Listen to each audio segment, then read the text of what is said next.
बेहद दुखद विषय है कि एक छोटा सा डिजिटल अखबार चलने वाले ने 25/4/2025 को एक न्यायिक अधिकारी के खिलाफ अनगलत टिप्पणियां छापकर उसको प्रकाशित किया। और इसके विरोध के अंदर आज हमने उस अखबार के विरुद्ध में आज हमने यहाँ प्रतिहत लाई है और उस अखबार वाले को चिताया है कि अगर न्यायिक अधिकारियों के खिलाफ या न्यायिक प्रशासन के खिलाफ किसी भी प्रकार की कोई अनगलत टिप्पणियां छापेगा तो उसके विरुद्ध कार्रवाई करेंगे। हमने इस आज 29/4/2025 को डीजे महोदय को हमने एक ज्ञापन दिया। उस ज्ञापन में कहा है कि इस अखबार वाले के विरुद्ध कानूनी कार्रवाई की जानी चाहिए। साथ ही हमने ये इस ज्ञापन के तहत हमने 7 सूत्रीय मांगों का भी हवाला दिया है और कहा है कि पहला तो इसने जिस अखबार वाले ने ये टिप्पणी छापी है उसके खिलाफ एफआईआर दर्ज हो,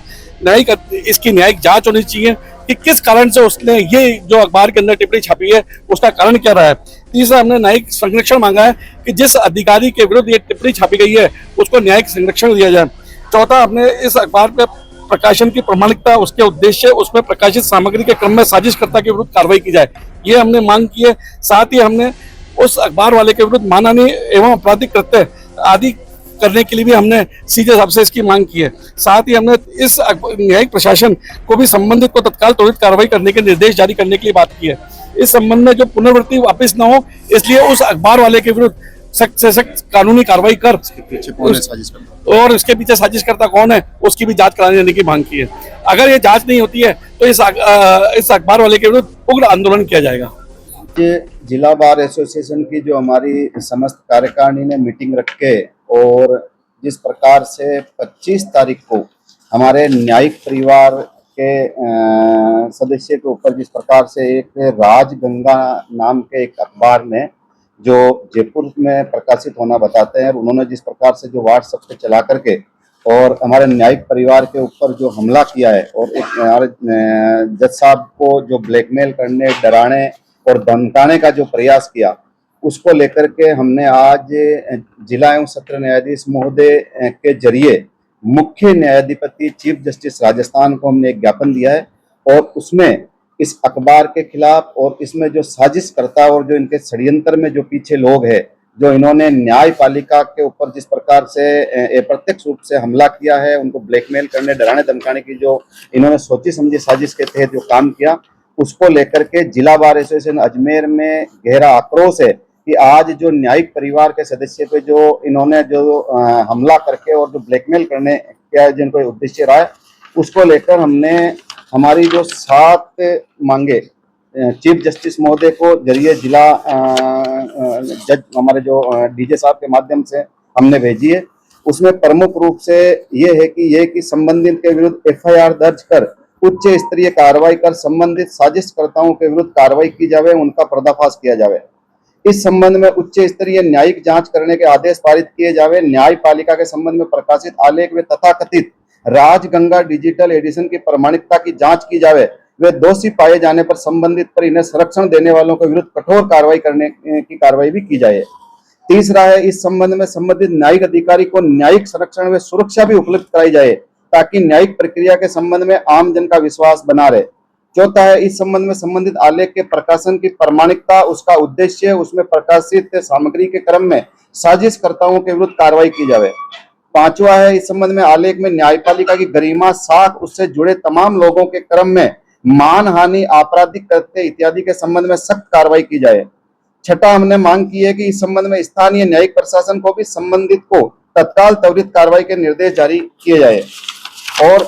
जो 7वां जो हमारी मांग है वो इस संबंध में भविष्य में किसी प्रकार की पुनरावृत्ति न हो, इसके लिए गाइडलाइन भी जारी की जाए। अन्य जो श्रीमान की प्रक्रिया उच्च समझे आवश्यक कार्रवाई की जाए। इस प्रकार से हमने जो हमारी 7 मांगे चीफ जस्टिस महोदय के पास में भिजवाई है और इनके लिए हमारी कार्यकारिणी ने यह तय किया है कि इनके खिलाफ आगामी मानहानि का दावा भी किया जाएगा, इनके खिलाफ सख्त कार्रवाई की जाएगी और दोबारा इस षड्यंत्र में जो लोग शामिल है वो लोग उनका पर्दाफाश किया जाए। और जो हमारे जिस अधिकारी के बारे में इन्होंने लिखा है उसको अभी हमने होली के कार्यक्रम में बेस्ट जज का इनाम भी दिया है और न्याय प्रिय आदमी है, कानून के जानकार है और इस प्रकार के निष्पक्ष और निडर अधिकारी को जो दबाने का काम किया जा रहा है उसकी हम घोर आलोचना करते हैं, निंदा करते हैं और हमारे ऐसे अधिकारियों को, न्यायिक परिवार को सुरक्षा भी प्रदान की जाए। अगर इस घटना के बाद में, क्योंकि इनकी मंशा है उनके साथ में कोई अप्रिय घटना नहीं घटित हो जाए, तो उनको सुरक्षा प्रदान की जाए और उसकी समस्त जिम्मेदारी इन लोगों की, साजिशकर्ताओं की होगी। बेहद दुखद विषय है कि एक छोटा सा डिजिटल अखबार चलने वाले ने 25/4/2025 को एक न्यायिक अधिकारी के खिलाफ अनगलत टिप्पणियां छापकर उसको प्रकाशित किया और इसके विरोध के अंदर आज हमने उस अखबार के विरुद्ध में आज हमने यहाँ प्रतिहत लाई है और उस अखबार वाले को चेताया है कि अगर न्यायिक अधिकारियों के खिलाफ या न्यायिक प्रशासन के खिलाफ किसी भी प्रकार की कोई अनगलत टिप्पणियां छापेगा तो उसके विरुद्ध कार्रवाई करेंगे। हमने आज 29/4/2025 को डीजे महोदय को हमने एक ज्ञापन दिया। उस ज्ञापन में कहा है कि इस अखबार वाले के विरुद्ध कानूनी कार्रवाई की जानी चाहिए। साथ ही हमने इस ज्ञापन के तहत हमने 7 सूत्रीय मांगों का भी हवाला दिया है और कहा है कि पहला तो जिस अखबार वाले ने ये टिप्पणी छापी है उसके खिलाफ एफआईआर दर्ज हो, इसकी न्यायिक जांच होनी चाहिए कि किस कारण से उसने ये जो अखबार के अंदर टिप्पणी छापी है उसका कारण क्या रहा है। तीसरा, हमने न्यायिक संरक्षण मांगा है कि जिस अधिकारी के विरुद्ध ये टिप्पणी छापी गई है उसको न्यायिक संरक्षण दिया जाए। चौथा, हमने इस अखबार के प्रकाशन की प्रामाणिकता, उसके उद्देश्य, उसमें प्रकाशित सामग्री के क्रम में साजिशकर्ता के विरुद्ध कार्रवाई की जाए, ये हमने मांग की है। साथ ही हमने उस अखबार वाले के विरुद्ध मानहानि एवं आपराधिक कृत्य आदि करने के लिए भी हमने सीजे साहब से इसकी मांग की है। साथ ही हमने इस न्यायिक प्रशासन को भी संबंधित को तत्काल त्वरित कार्रवाई करने के निर्देश जारी करने के लिए बात की है। इस संबंध में जो पुनरावृत्ति वापस न हो, इसलिए उस अखबार वाले के विरुद्ध सख्त से सख्त कानूनी कार्रवाई कर पीछे कौन है साजिश करता और इसके पीछे साजिशकर्ता कौन है उसकी भी जांच कराने की मांग की है।